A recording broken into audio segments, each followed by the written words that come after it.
On the one hand, you have Pep Guardiola, one of football's greatest minds, calling Rico Lewis a fantastic player and comparing him to the legendary Philip Lahm.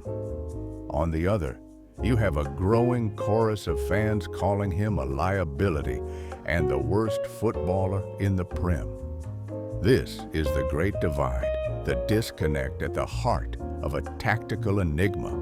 So, is Rico Lewis Pep's pocket ace or a liability?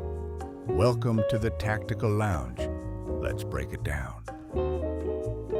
Let's start with the case against him, because the fan frustration isn't just noise. It's backed by some concerning evidence.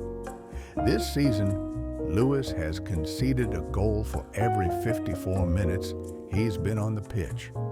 Looking at his duels, he's losing nearly half of his battles on the ground. This brings us to a crucial tactical point. Opponents have figured him out. The data confirms that teams now use Lewis as a pressing trigger.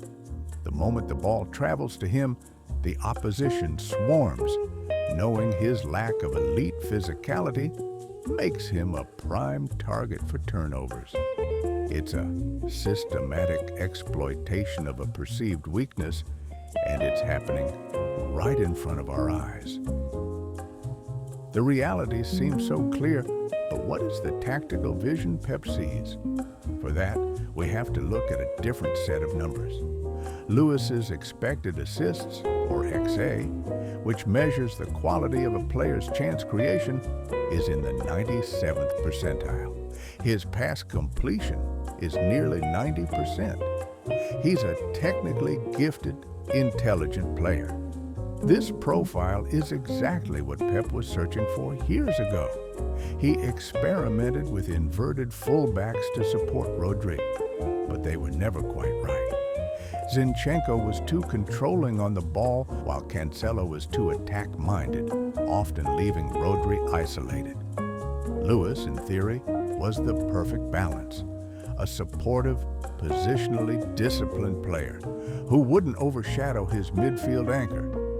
That vision is why Cancelo was ultimately moved on, and Lewis was chosen. But here's the breaking point. Guardiola's system is evolving. The slow, methodical positional play of the treble season is giving way to something more direct, more transitional. This new, faster style completely changes the game for a player like Lewis. It exposes his physical weaknesses, like his recovery pace and duel losses, while his greatest strength, his positional intelligence in a controlled system, becomes less valuable. We saw this play out in the defeats to Tottenham and Brighton. Against Spurs, he was caught too far upfield for Johnson's goal. It's a recurring theme. His role has shifted into what we call a false fullback, pushing so high that City effectively play an ultra-attacking 3-1-6 formation. It's a high-risk system that leaves the defense brutally exposed on the counter. Rico Lewis is a player of immense football intelligence, but his profile seems increasingly incompatible with the physical demands of the league and the new tactical direction of his own team. This leads us to three possible theories to explain Guardiola's unwavering faith. 1. Tactical stubbornness.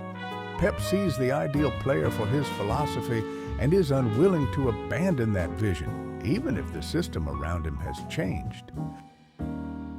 2. A long-term project.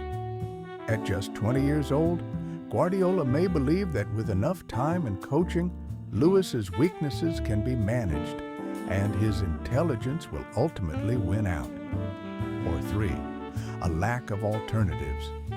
With City failing to sign a specialist in his position, Pep may simply be making the best of a difficult situation, forced to trust Lewis despite his limitations.